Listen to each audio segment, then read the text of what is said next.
Como dijimos, hermanos, al principio de esta serie sobre la doctrina del Espíritu Santo, esta doctrina es tan central para la Iglesia del Nuevo Testamento que el enemigo de nuestras almas se ha esforzado en eliminarla de los púlpitos y de las iglesias en esta época, pues como hemos visto, difícilmente aún entre las iglesias que se consideran sanas, encontramos, hermanos, que se exponga acerca del Espíritu Santo como la Escritura nos enseña. Y aquellos de cuyas iglesias el enemigo de nuestras almas no elimina la doctrina del Espíritu Santo, les engaña a tal grado de que tengan nociones muy distorsionadas de la persona y de las operaciones del Espíritu Santo. Tales son aquellos que piensan que el Espíritu Santo es todo aquello que tiene que ver con lenguas, con milagros, con poderes sobrenaturales en las personas, etc.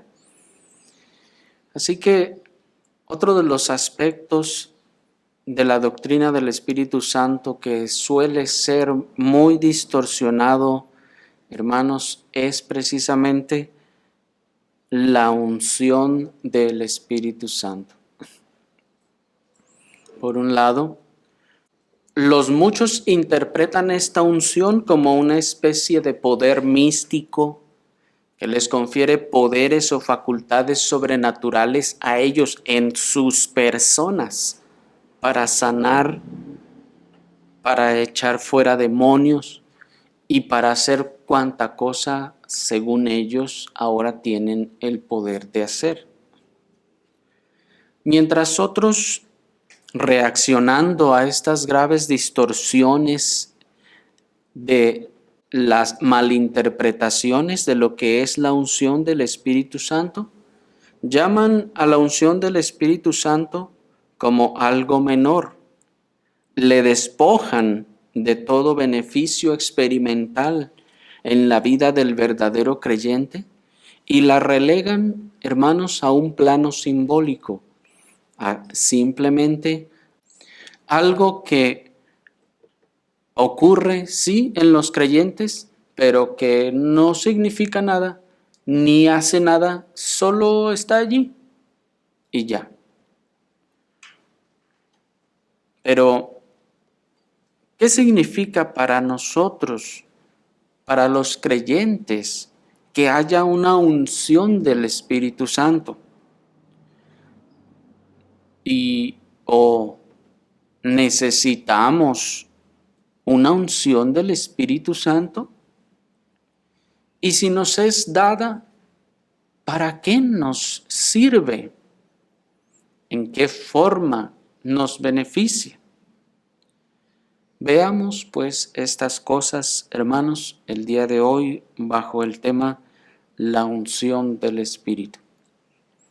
La unción del Espíritu Santo. Y vamos a considerar este tema a través de los tres siguientes encabezados. Vamos a ver primeramente la necesidad de esta unción. Enseguida vamos a ver lo que no es esta unción. Y en tercer lugar, vamos a ver la prefiguración precedente de esta unción, para luego pasar a la naturaleza de esta unción, pero iremos por partes con la ayuda del Señor. Consideremos primeramente la necesidad de la unción del Espíritu. Acompáñenme a la primera carta del apóstol Juan en el capítulo 2, en el versículo 20. En la primera carta del apóstol Juan en el capítulo 2, en el versículo 20, dice la palabra del Señor. Pero vosotros tenéis la unción del Santo y conocéis todas las cosas. Hasta allí. Primeramente, hermanos, si la Escritura nos dice que hay tal cosa como una unción del Espíritu Santo, Y si sabemos que esta unción no debe referirse entonces a esos arrebatos o manifestaciones extáticas o lenguas o alborotos o cuanta cosa hoy se distorsiona diciendo que es el Espíritu Santo, ¿qué es entonces esta unción? Debe ser, hermanos, de nuestro sumo interés indagar qué significa esto entonces. Si no significa todo eso otro, entonces ¿qué sí significa y qué beneficios tenemos para nosotros? Ya que esta, como las otras obras del Espíritu Santo, es una herencia que nos ha sido dejada para nuestro beneficio. Y así como cuando nos llegasen alguna vez, porque es difícil que nos suceda a nosotros, ¿verdad? Pero digamos que nos llegase a suceder que nos avisan que algún pariente rico de los que no tenemos nos dejó millones y millones. Estaríamos interesados de saber de qué se trata lo que nos dejó esa herencia, ¿no es así? Si nos dicen, les dejaron una herencia. Bueno, pues ¿de qué se trata, verdad? Hay un interés en querer saberlo porque hay un beneficio para nosotros. En ese sentido, nosotros ya no estamos tras los beneficios terrenales, sino los beneficios espirituales. Ahora somos cazadores de tesoros espirituales en ese sentido. Estamos buscando, hermanos, los tesoros espirituales y en donde se nos haya dicho en la Escritura y se nos haya prometido que hay una gracia, un tesoro espiritual para nosotros, debemos actuar con diligencia e ir a buscarlo para obtenerlo, hermanos, pues nos es necesario para el caminar en este desierto. Es algo muy común y sobre todo en esta época en la que se ignora tanto la obra y del ministerio del Espíritu Santo, que aún los creyentes verdaderos, no saben discernir su propio estado espiritual. Nos hacemos expertos, ciertamente, en los signos y en los síntomas del malestar físico, pero somos tan inexpertos, por no decir ignorantes, de los signos y síntomas de un estado espiritual decaído, hermanos, que debe ser vergonzoso para nosotros. Si ya no estamos tras las cosas materiales, sino tras las cosas espirituales, debemos nosotros hacernos también expertos en el discernimiento de nuestro estado espiritual y de aquellas cosas que alimentan y benefician nuestro estado espiritual y aquellas que van en su detrimento. Podemos incluso estar en cama espiritualmente hablando o hasta en el hospital espiritualmente hablando y nosotros continuar pensando y actuando como si eso fuera lo normal, como si nuestro estado espiritual en el que nos encontramos es lo normal y así debe ser y así es, pues es que así es la vida cristiana, dirán algunos. Pero esto se debe a que no ponemos interés en las cosas espirituales ni en las que nos conciernen a nosotros mismos de nuestro estado espiritual. Y de igual manera somos inexpertos para aprender o comprender las dimensiones de la vida espiritual que fue plantada en nosotros, así como del ambiente espiritual en el que nos movemos. Y estamos enredados, hermanos, en las cosas del mundo, pensando en las cosas del mundo, ocupados en las cosas del mundo y viendo todos los acontecimientos aún sociales y políticos del mundo desde el mismo ojo del mundo. ¿Cómo esto va a repercutir en mi bolsillo o cómo esto va a repercutir en mi mesa? Cuando, hermanos, hay de hecho, una vida espiritual implantada en nosotros y un ambiente espiritual de los planes y propósitos de Dios en el mundo entero, a través de los que debemos mirar todas las cosas que nos rodean, aún los acontecimientos de la historia y de cada uno de nuestros países, mirarlos desde el punto de vista espiritual. ¿A dónde nos está llevando esto o nos llevará espiritualmente? ¿Y cómo está abonando a que se cumplan los propósitos de Dios? Pero el amor, la costumbre y el estar tan sumergidos y enredados en las cosas y afanes de este mundo siguen erosionando nuestro estado espiritual y no tenemos idea de cómo contrarrestarlo. Sí, hermanos, esas cosas erosionan nuestro estado espiritual y eso hace que nuestro caminar en el desierto sea más difícil, sea más duro, se sufra más y se avance menos espiritualmente hablando. No tenemos avances espirituales, no tenemos logros espirituales, damos un paso y estamos gritando y llorando y quejándonos. ¿Por qué? Porque estamos en un estado espiritual descuidado y muchas veces no lo sabemos y no nos preocupamos de qué necesita nuestro espíritu comer, qué necesita nuestro espíritu para ser vigorizado y cómo salir de ese estado espiritual. Las aflicciones y dificultades que nos son enviadas para nuestro crecimiento y fortaleza, las atravesamos muchas veces quejándonos y renegando de nuestra situación sin echar mano de los consuelos del Espíritu Santo para estas circunstancias, porque incluso los desconocemos.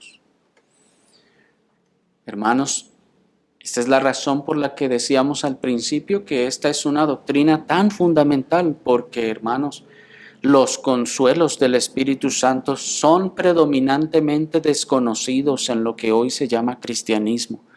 Pregunten, cuestionen a aquellos que se dicen cristianos hoy en día respecto a estos consuelos.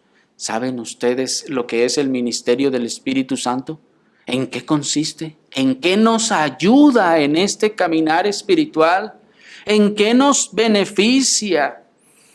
¿Cómo estas ventajas las podemos usar para atravesar las aflicciones, las dificultades, para andar en medio de este mundo que es adverso y contrario a los creyentes? Pues el Señor nos ha rodeado de beneficios, hermanos, espirituales que se ejercen y se comunican por el Espíritu Santo. Y si nosotros ignoramos estas cosas, entonces viviremos o caminaremos un camino de tropiezo tras tropiezo, de dolor, de aflicción, es decir, no consolada por el Espíritu Santo. Eso sí somos creyentes verdaderos, porque si no los somos, vendrá el momento en el que algunos claudicarán y otros apostatarán de la fe. ¿Por qué? Porque las aflicciones y las dificultades que son planeadas para los creyentes son muchas, pero también los consuelos, como vimos ya, hermanos, abundan también, sobreabundan para aquellos que son creyentes. Y ahí está la diferencia. Ambos, el que dice que es cristiano y el que de verdad lo es, ambos van caminando por ese desierto y recibiendo las aflicciones. Uno termina apartándose y yendo y otro continúa perseverando. ¿Por qué? ¿Cuál es la diferencia? El Espíritu Santo, sus operaciones y sus consuelos. Pero ponemos más empeño para aprendernos los remedios para las dolencias físicas que para las espirituales. Ponemos más empeño para aprendernos los nombres de los medicamentos que más bien parecen trabalenguas, hermanos, que para conocer los consuelos y las formas en las que el Espíritu Santo opera para sanar nuestros corazones o para darnos consuelo en medio de las aflicciones. Ponemos más empeño para aprendernos, pues, los nombres de las medicinas que para hacer un juicio correcto sobre las causas y los medios de consuelo del Espíritu Santo. Somos tan negligentes en nuestras indagaciones sobre estas cosas, hermanos, que muchas veces por eso es que no recibimos un sentido refrescante de los consuelos y de las alegrías que provienen de la unción del Espíritu Santo. Sí, hermanos, porque hay consuelos y alegrías que provienen de la unción del Espíritu Santo, pero no lo sabemos, no nos ha interesado hasta ahora. Pero el Señor, graciosamente, no porque lo pedimos ni lo buscamos, nos ha querido mostrar estas cosas, hermanos. Deben entonces saber que esta unción de la que habla el versículo es ese manantial del que surgen muchos y grandes consuelos, refrigerios y auxilios para cada situación particular. La unción del Espíritu Santo es, hermanos, ese manantial del que surgen muchos, casi todos los grandes consuelos y refrigerios de los auxilios espirituales en medio de cada situación particular. De manera que la clara comprensión de en lo que consiste esta unción, hermanos, será en el creyente verdadero una fuente de abundantes contentamientos, gozos y consuelos en el Espíritu Santo. Sí, no hemos vivido contentos con el Señor hasta ahora, y muchos tal vez pueden sentirse hasta en cierta forma un poco como desalentados con el Señor, sintiendo que no les ha dado su ayuda o que no está al pendiente de ellos, cuando es más bien su negligencia de conocer y tomar los consuelos del Señor para poder vivir una vida, vamos a decirlo así, plena espiritualmente a través de esta unción. Porque el Señor, hermanos, no nos llamó y nos metió en aflicciones para que los cristianos fueran conocidos como los personajes de mala cara en la tierra, que dado que siempre andan en aflicción y dificultades, toda la vida les vemos cabizbajos, les vemos entristecidos y no pueden, no saben sonreír.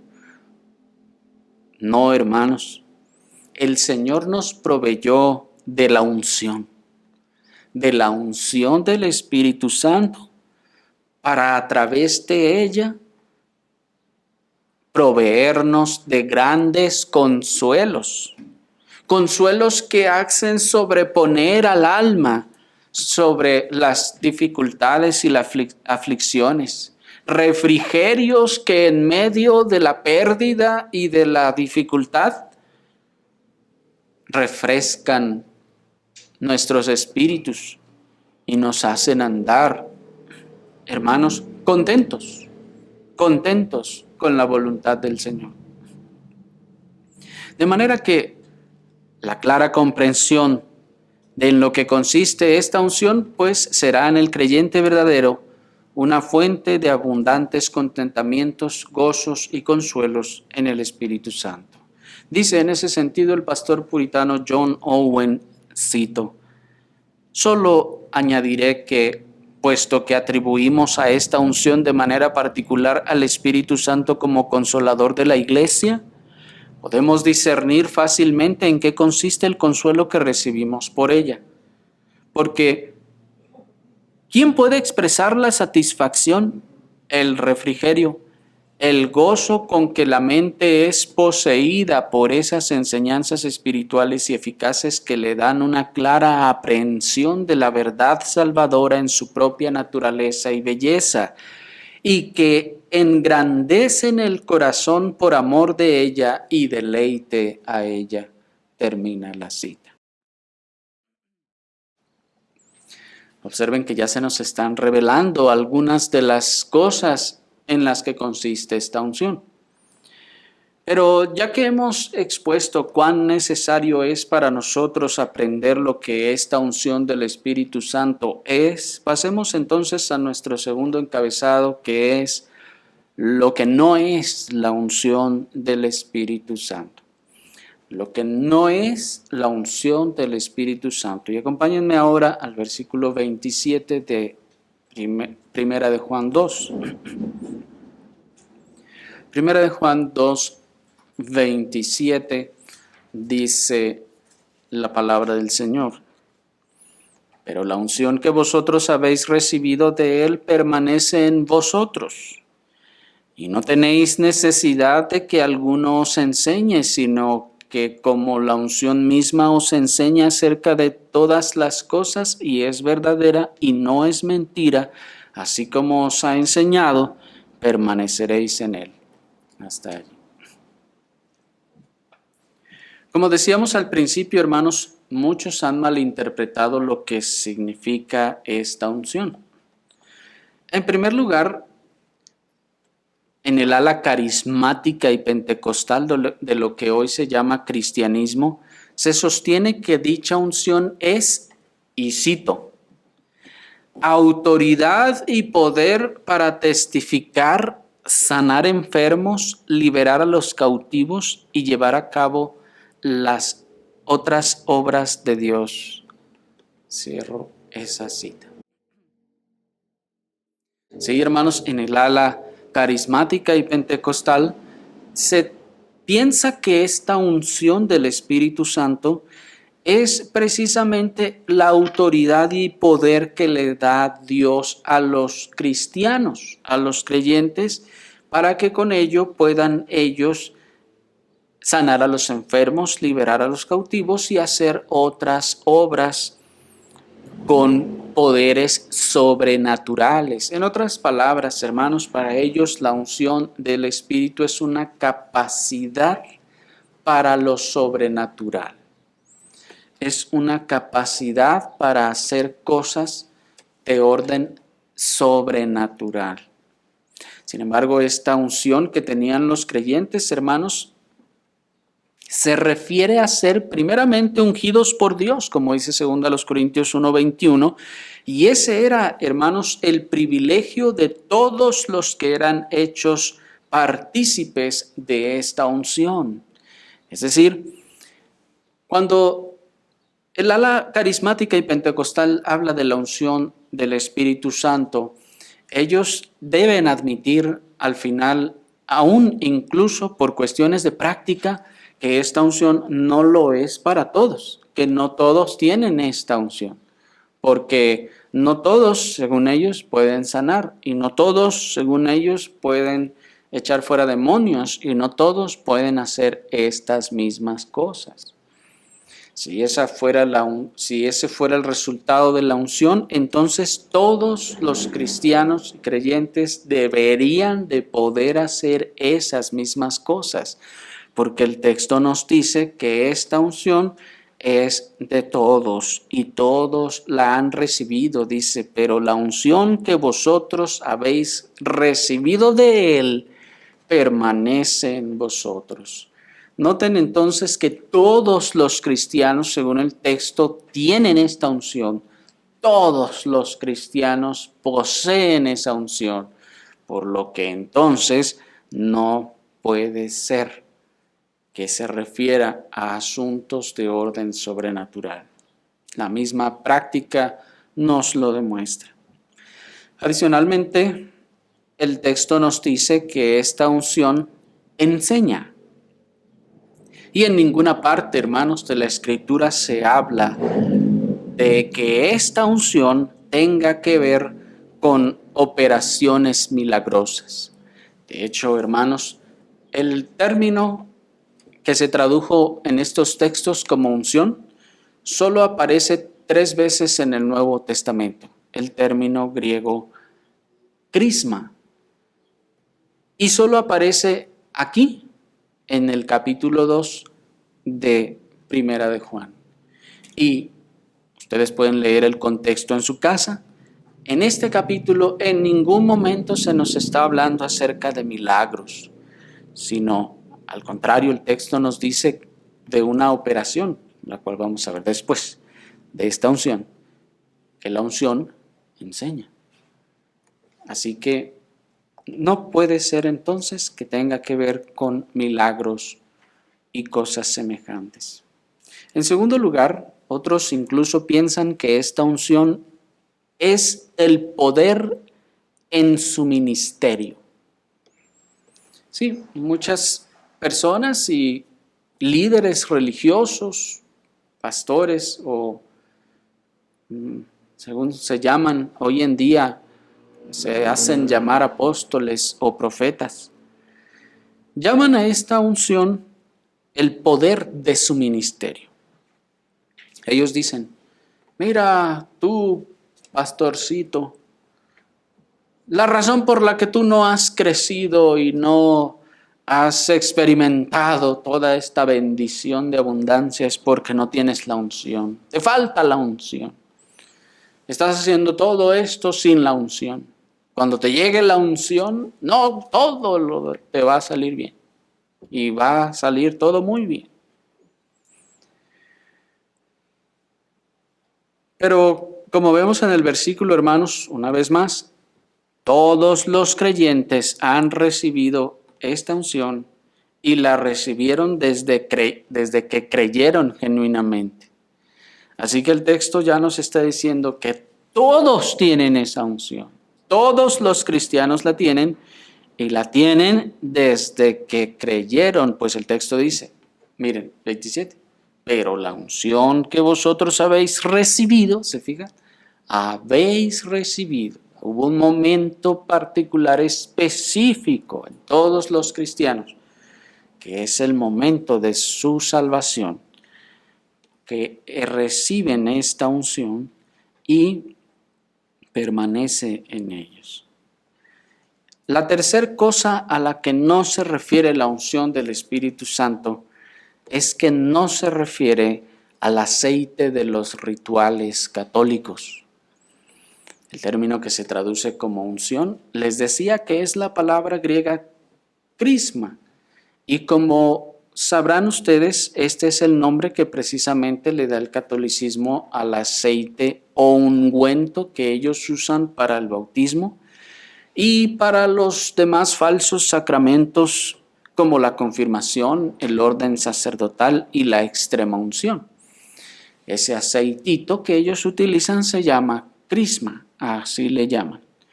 Pero no se refiere a ningún tipo de aceitito, hermanos, literal, porque en primer lugar el texto dice que esto es algo que permanece, ¿se fijaron?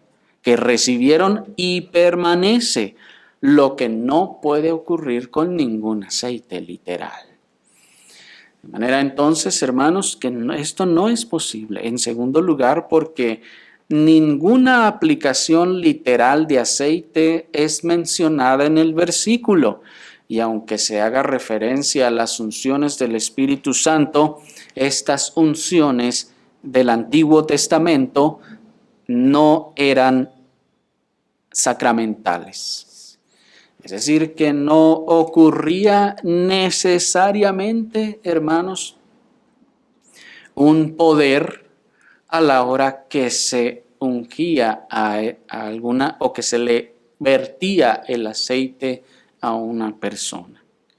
Un niño podía estar jugando con eso y echárselo a alguien más, y eso significa que va a ocurrir poder. No, hermanos, pero ese es el concepto que suele tenerse en estas cosas. Y esto nos lleva de la mano a la última cosa que no es esta unción. Y lo que no es esta unción es que no es una capacitación especial para cualquier don. Esta unción no es una capacitación especial para cualquier don. Dijo uno de los postulantes del pentecostalismo, y le voy a citar. Dice, cito, la unción es cuando Dios unta y frota sobre ti la presencia del Espíritu Santo, dándote ciertas capacidades sobrenaturales. Sí, así dicen ellos. El que tiene la unción porta la habilidad divina y tiene la marca de un escogido. La gente que te conoció en lo natural no te conocerán bajo la unción del Espíritu Santo. La unción transforma cualquier hombre ordinario en hombres extraordinarios. Y cierro ahí la cita, hermanos. Yo sé que esto nos está causando risa, ¿verdad? Pero esto es lo que sostiene el pentecostalismo, hermanos. Esto es lo que sostiene. Para ellos esa es la unción, dicen. Y la razón por la que muchas veces sostienen este tipo de nociones es que se basan en los propósitos básicos para los cuales se ungía a las personas en el Antiguo Testamento. Ellos miran al Antiguo Testamento y ven que se ungía a estas personas, por ejemplo, a los reyes, a los sacerdotes y a los profetas, y que con esto o a partir de entonces ellos comenzaban a realizar su labor. Entonces decían ellos, ay, es que esta es una capacitación del Espíritu Santo que te da sobrenatural y dice con capacidades sobrenaturales para hacer esto. Y esto entonces lo trasladan al Nuevo Testamento y dicen, entonces esta es la unción que se le da por el Espíritu a los demás. Pero, hermanos, esto no es así en esta unción. Y para mostrarlo, pasemos a nuestro tercer punto, hermanos, que es la prefiguración precedente. La prefiguración precedente. Acompáñenme a leer en Levítico capítulo 8, versículo 10. Dice el libro del Levítico en el capítulo 8, en el versículo 10.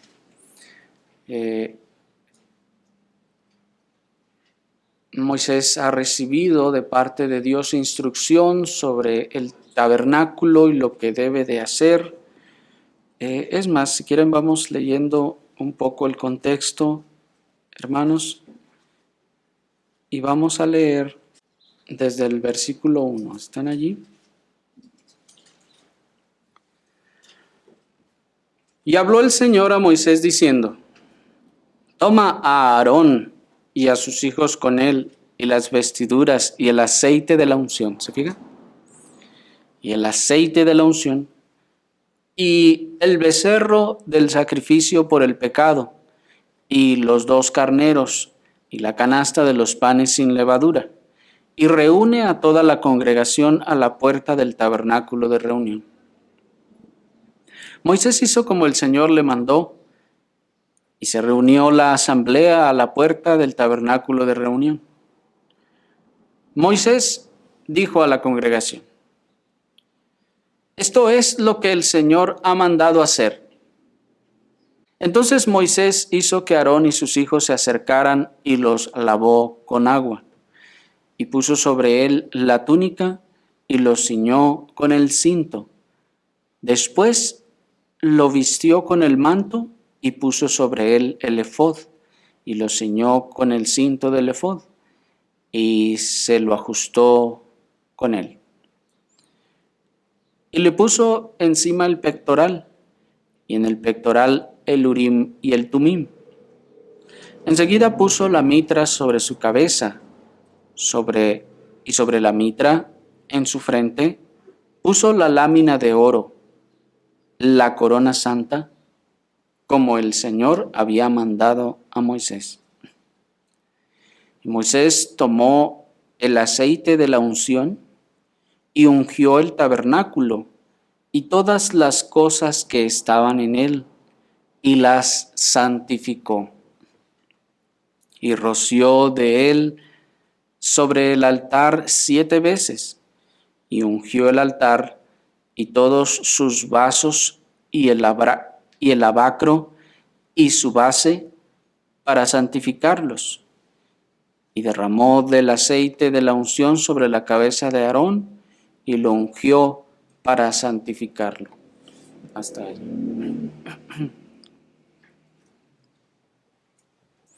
Lo primero que podemos observar, hermanos, de este pasaje es que observen pues que con el aceite de la unción, primeramente se ungían tanto los elementos del santuario, los vasos, el altar, la fuente e incluso el tabernáculo, y también a los sacerdotes. Aquí entonces hay una generalidad. Este aceite de la unción está siendo utilizado no solo sobre las personas, sino en este caso también sobre las cosas. Se estaba ungiendo, observaron los vasos, se ungió el altar, se ungió el lavacro y también se ungió el tabernáculo mismo. Y como podemos observar claramente del texto, hermanos, el propósito de esta unción era santificarlos. ¿Observaron? Santificarlos y separarlos del uso común para el uso exclusivo de Dios. Miren el versículo 10. Y Moisés tomó el aceite de la unción y ungió el tabernáculo y todas las cosas que estaban en él. ¿Y qué pasó cuando las ungió? Las santificó. Y roció de él sobre el altar 7 veces, y ungió el altar y todos sus vasos, y el lavacro y su base, para santificarlos. Y derramó del aceite de la unción sobre la cabeza de Aarón, y lo ungió. ¿Para qué? Para santificarlo. ¿Fijan? De manera entonces que aquí hay un propósito primario y básico con esta unción. El texto nos dice claramente que su objetivo es santificar estas cosas, pero santificarlas en un sentido de santidad, es decir, de pureza moral. No, en este caso es una santificación de separación, para apartarlos, para separarlos para un uso exclusivo de Dios. De manera que, sin duda, esto contiene un símbolo que apunta a la separación que el Espíritu Santo hace de los creyentes. Sí, hermanos, de tal forma que entonces recogemos que ciertamente la unción del Espíritu Santo separa. ¿Qué separa? Separa los ungidos de los no ungidos de entrada. Porque había muchos vasos, por ejemplo. Los vasos que fueron ungidos son separados ¿para qué? Para Dios, para su servicio. Pero los vasos que no fueron ungidos, esos los va a usar para lo que sea. Así pues, entonces, la unción, lo primero, observen que hace la unción, es que separa. Todos los creyentes verdaderos que cuentan con la unción del Espíritu Santo son entonces separados de los demás seres humanos, son separados de las demás personas, son separados para usos santos del Señor, son separados del uso común para los usos del Señor. Y esta separación del uso común no solo se refiere al traslado del reino de las tinieblas al reino de Cristo, y la subsecuente dedicación de la vida de los creyentes para los usos del Señor, hermanos, sino que también siendo las realidades del ministerio del Espíritu Santo mucho más poderosas y vivificantes que las del ministerio de muerte, como leímos en 2 Corintios 3:7, esta santificación o separación produce entonces o opera internamente a los que son ungidos con ella, produce en ellos operaciones internas que nos separan del mundo, que nos separan de los mundanos, de las cosas del mundo, del amor al mundo y también de los falsos creyentes. Porque sí, hermanos, esta separación, esto de haber sido ungidos, no solo se refiere a apartarnos de las tinieblas, a que ya no nos juntamos con las tinieblas. Nuestros hijos, por ejemplo, los separamos nosotros de las tinieblas, ¿no es así? No se juntan o no se juntaron con los otros niños malvados del mundo a jugar los otros juegos malvados del mundo, a aprender las palabras o malas palabras de los otros niños del mundo, y todo eso que fueron ellos santificados, fueron separados aún en esa forma.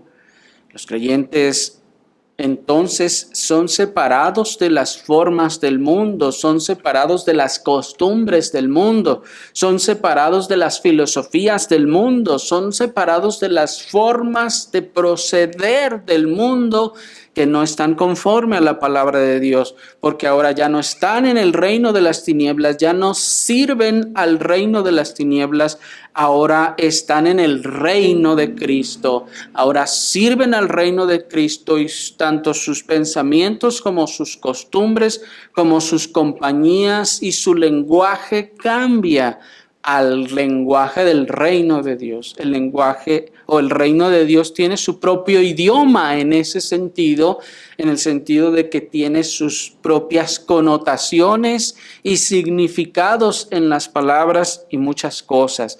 El idioma del reino de Dios evita todo lo que sea ofensivo, vano, vergonzoso, para usar todo lo que sea santo. Es un idioma apartado. ¿Sí me explico? Hay muchas implicaciones de ese apartamiento de los cristianos que han sido ungidos con el Espíritu Santo del resto del mundo. Pues en lo que trabajamos, lo que estudiamos, lo que hacemos, como lo hacemos, procuramos apartarnos y nos vamos apartando cada vez más de esas cosas. Pero esto no solo es esa realidad, hermanos, sino que si esta unción es del Espíritu Santo, y estaba prefigurada por la unción de las cosas en aquella economía que, como veíamos en 2 Corintios 3:7, es llamada la de muerte, el ministerio de muerte, el ministerio de condenación. Si durante el ministerio de condenación la unción se paraba de esa forma, y de una forma muerta, de una forma externa, de una forma terrenal, de una forma literal, ahora, hermanos, en el ministerio del Espíritu, en el nuevo pacto que es el ministerio del Espíritu, donde opera el ministerio del Espíritu, donde se operan realidades poderosas, como nos decía el apóstol. Si allá había poder, acá en el ministerio del Espíritu dice, hay inmenso poder. Si esto es así, entonces esta separación del Espíritu Santo debe entonces estarnos mostrando o llevando a observar y ver operaciones en nuestro interior por el Espíritu Santo que nos separan del mundo. ¿Cómo nos separan del mundo? Allí mismo, hermanos, este mismo capítulo que nos está hablando de la unción, primera de Juan 2, en el versículo 15, que nos dice el texto: no améis al mundo, ni las cosas que están en el mundo. Si alguno ama el mundo, el amor del Padre no está en él. Porque todo lo que hay en el mundo, la concupiscencia de la carne y la concupiscencia de los ojos y la soberbia de la vida, no es del Padre, sino del mundo. El mundo pasa y su concupiscencia, pero el que hace la voluntad de Dios permanece para siempre. Y aquí es donde se introduce el tema de la unción. Hijitos, es el último tiempo. De manera pues, entonces, que esta unción del Espíritu Santo, hermanos, también implica un poder, una operación interna. Cuando decimos poder, hermanos, yo espero que ustedes ya no están pensando en que ahora tengo poderes. No. Estamos hablando de un poder externo que viene a mí y me mueve. Poder, en este sentido, a la capacidad de generar efectos. ¿Se acuerdan? Y dijimos, eso es poder, la capacidad de generar efectos. El Espíritu entonces opera, ejerce un poder en el interior del creyente que le hace ir aborreciendo cada vez más y más y más el mundo, cada vez más y más y más las costumbres y las formas de proceder del mundo, hasta el punto en que aborrezca al mundo completamente. 3 días antes de ser llamada a la presencia del Señor, nuestra hermana Mónica, madre de aquel gran pastor de la iglesia, Agustín de Hipona, decía ella: ya nada me complace en este mundo. Ya no hallo ninguna razón, nada que me agrade de este mundo. 3 días después el Señor le llamó a su presencia. Y el Espíritu Santo entonces va apartando nuestros corazones del mundo, va separando nuestros corazones del mundo por una operación que no es voluntaria, en el sentido de que digo yo, ay, me quiero separar del mundo, me voy a separar del mundo, me voy a separar del mundo. No, es una operación de gracia, es una obra monergista del poder del Espíritu Santo. El Espíritu infunde en la mente y nos dice: mira qué sucio es eso que hace el mundo, mira qué feo es eso, mira qué deshonesto es, ¿no te parece desagradable? Y entonces el corazón, la mente dice: sí, eso es muy desagradable. Y enseguida el Espíritu infunde en los afectos el rechazo por esas cosas y dice: no, ya no quiero yo envolverme en esas cosas. ¿Y qué está haciendo esa operación? Me está santificando del mundo. ¿Me explico? La unción me santifica, me separa, me aparta del mundo. ¿Por qué? Porque ahora estamos en la economía del ministerio del Espíritu, que ejerce poder, gran poder en los creyentes. No era que yo estaba pensando, nos referíamos a que no era que yo estaba pensando, ¿qué me falta? ¿Qué me falta para avanzar en santificación? Me falta separarme del mundo. Pues voy a intentar esto. No, hermanos, no, es una obra del Espíritu Santo. Esa unción, ese espíritu allí, entonces produce esas operaciones. Y también, hermanos, nos separa de los falsos creyentes.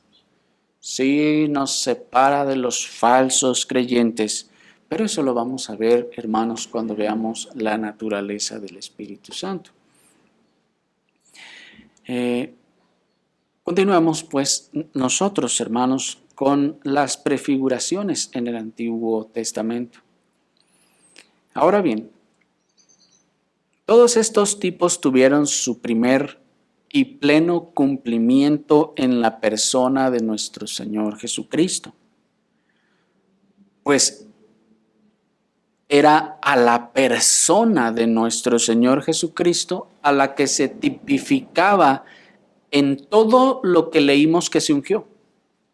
Era a la persona de nuestro Señor Jesucristo la que se tipificaba en el tabernáculo mismo. Era la persona de nuestro Señor Jesucristo la que se tipificaba en el altar. Era la persona de nuestro Señor Jesucristo la que se tipificaba en el lavacro. Era la persona de nuestro Señor Jesucristo la que se tipificaba en el sumo sacerdote que fue ungido, en los reyes, en los profetas, todos ellos ungidos para su designación mediadora entre Dios y los hombres.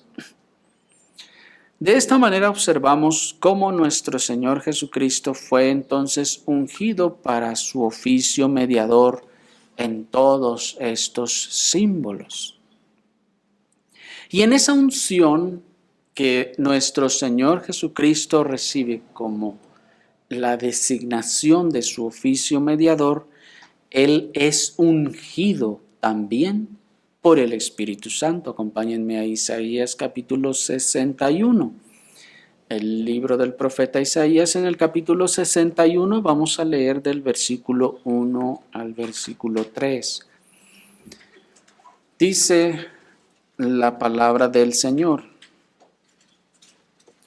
El Espíritu del Señor Dios está sobre mí, porque me ha ungido el Señor para predicar buenas nuevas a los abatidos.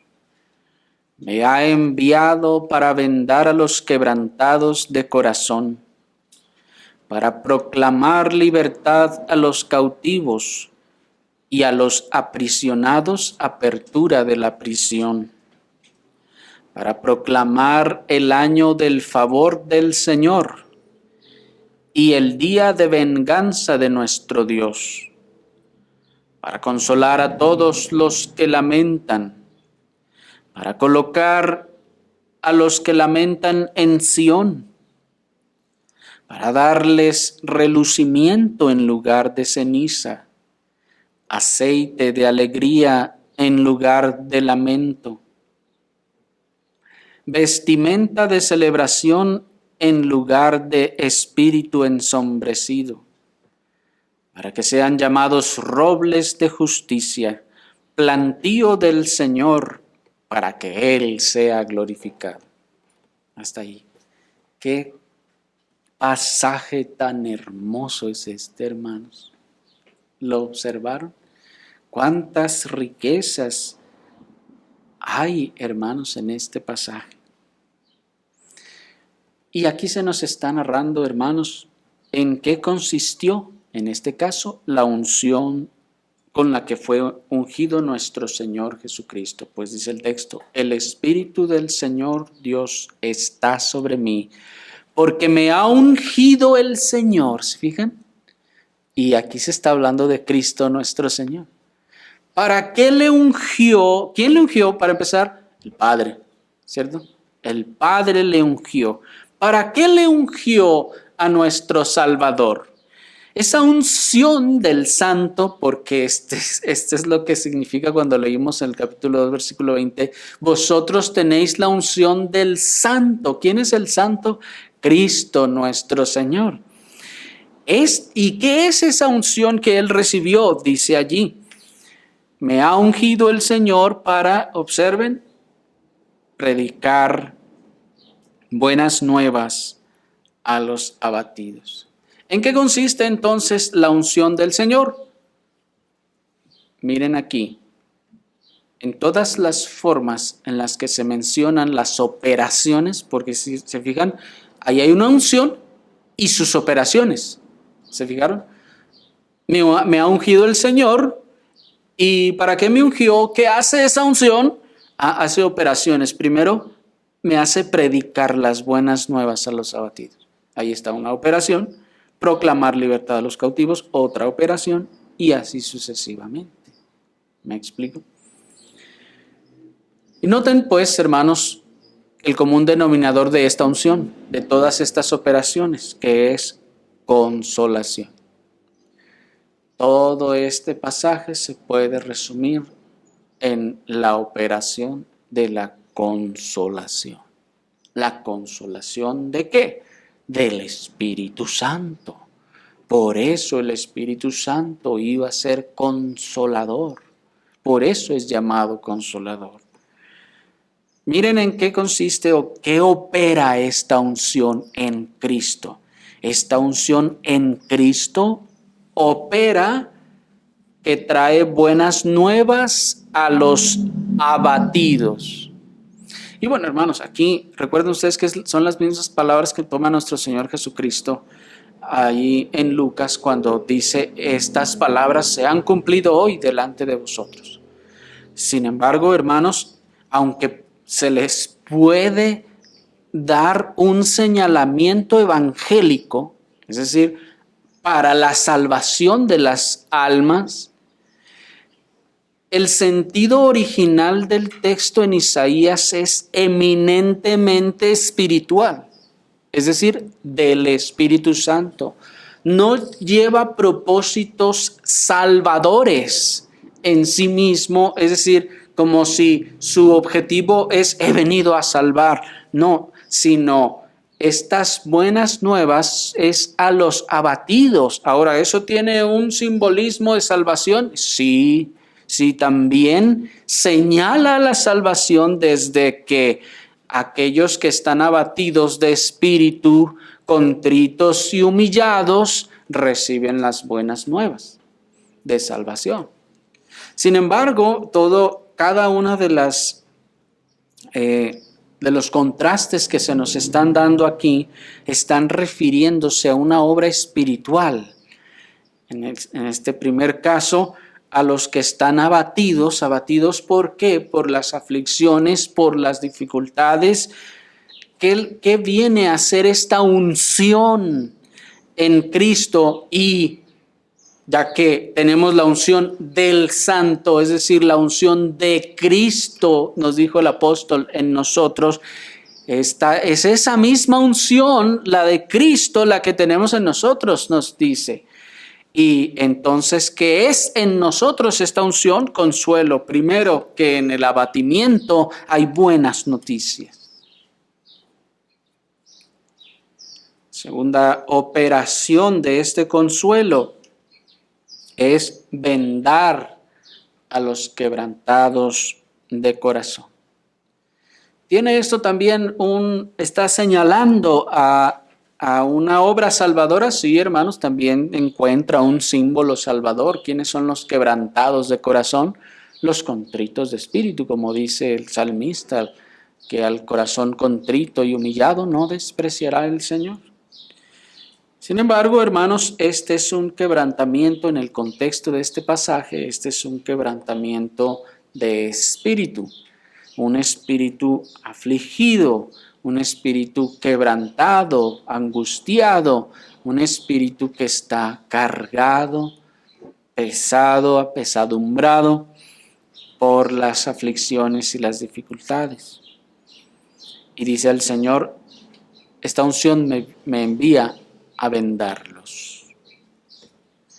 Esta unción entonces en los creyentes es un consuelo también que venda en medio de las dificultades. La siguiente operación dice que es a proclamar libertad a los cautivos y luego a los aprisionados, apertura de la prisión. Estas dos expresiones, hermanos, aunque se han usado otra vez para decir que es un aprisionamiento del pecado y que el Señor nos va a liberar del pecado con su salvación, sí, ciertamente así es. Sin embargo, en este caso se está refiriendo a una prisión, a estar aprisionado en una en una etapa de, vamos a decirlo así, de decadencia espiritual. El creyente puede, de hecho, pasar alguna temporada, hermanos, de decaimiento, de no sentir los consuelos de la gracia y del Espíritu.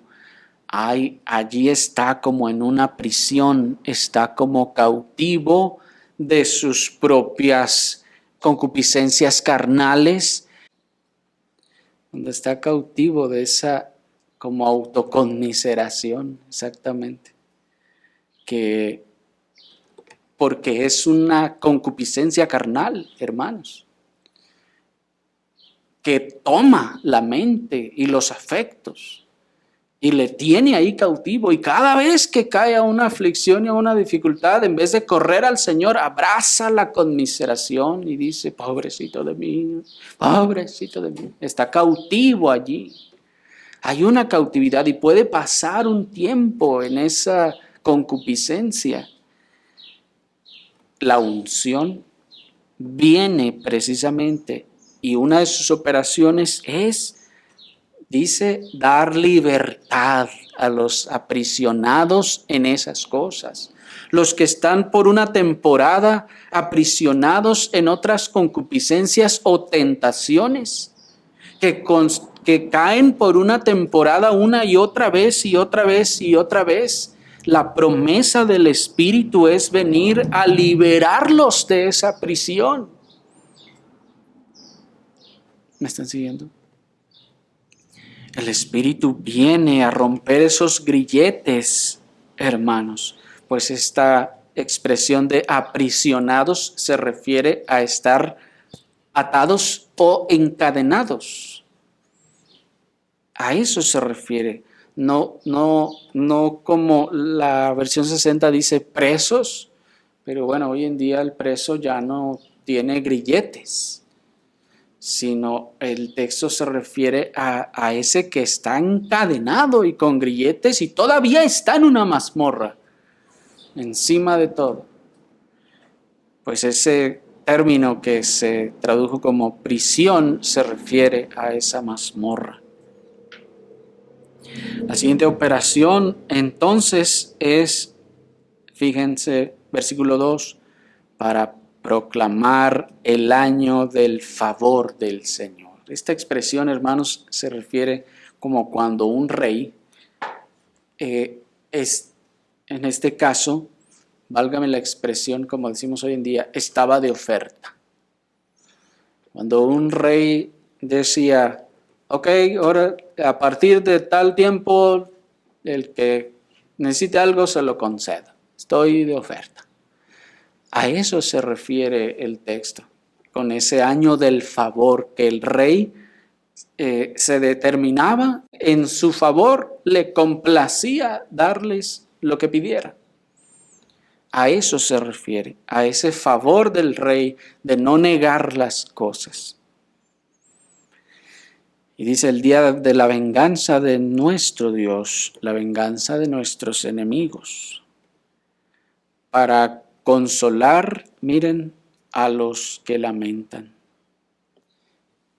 Si no nos había quedado claro que todo esto es en ese sentido, allí está, para consolar a los que lamentan. Miren la operación de la unción.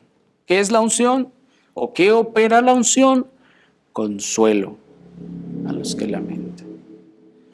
Para colocar a los que lamentan en Sión.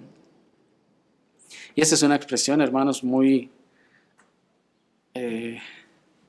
hermosa, pues nos dice, para colocar a los que lamentan en Sión. ¿Dónde es Sión? Recuerden ustedes que Sión representa el cielo, la presencia de Dios. En este caso está diciendo, para colocar a los que lamentan en Sión, en el cielo, para llevarlos de su estado de lamentación a un estado de felicidad y de gloria, Miren, hermanos, qué cosa tan poderosa y contrastante es la unción del Espíritu Santo como consuelo. ¿Se fijan? Esto es lo que el salmista dice, que cambia los desiertos en manantiales de agua. Es tornar las cosas totalmente al revés, de que habíamos vivido nuestra vida quejándonos de esto, del otro, o en una actitud cabizbaja, hermanos. Ahora esa unción produce en el corazón, opera en el corazón esos consuelos de tal forma que nos coloca en Sión. ¿Me explico? Gozando de todas esas gracias. Y luego dice, aceite de alegría en lugar de lamento. ¿Se fijan? Pero noten cómo todas estas cosas son el mismo punto. Lamento, gozo. Lamento, alegría. Lamento, gozo. Pero noten cómo se nos repite una y otra vez, y otra vez, y otra vez, y otra vez, y otra vez, para ver si así nos queda claro, para ver si así nos convence de que esto es una realidad que debemos buscar y esperar. Luego dice, la versión 60 dice, manto de gozo, creo, o alegría, algo así. Aquí es traducido vestimenta de celebración, pues es el sentido del original. Es un vestido de fiesta, una vestimenta de celebración, en lugar de espíritu ensombrecido.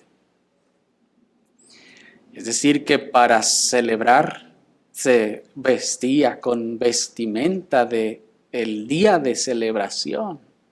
¿Me explico? En vez de un espíritu ensombrecido. Esa expresión ensombrecido, hermanos, me parece que es lo bastante explicativa por sí misma. Nos habla de esa actitud, ese espíritu cabizbajo, de sombra, de tristeza, de estar cabizbajo. Y todo esto para qué? Miren el versículo 3, para que sean llamados. El término original se refiere también a un árbol fuertísimo y poderoso, por lo que se traduce como un roble. También significa roble, para ser llamados robles de justicia. Y aquí está, hermanos, entonces la operación de ese consuelo que nos transforma de plantitas enclenques que con cualquier vientito se andan quebrando y cayendo, para convertirnos en robles de justicia. Para eso es la unción. En eso está operando la unción. ¿Se dan cuenta de por qué la unción del Espíritu Santo es parte de los consuelos del Espíritu Santo? ¿Se dan cuenta entonces de la necesidad que tenemos de esa unción? Es esta unción con la que fue ungido nuestro Señor Jesucristo. Y es ese Espíritu el que Él habría de dar, ese don que Él habría de dar a todo el que fuera a Él a beber del agua viva. Enseguida vamos a ver, hermanos, la naturaleza de esta unción. Por ahora vamos a terminar aquí. Oremos al Señor.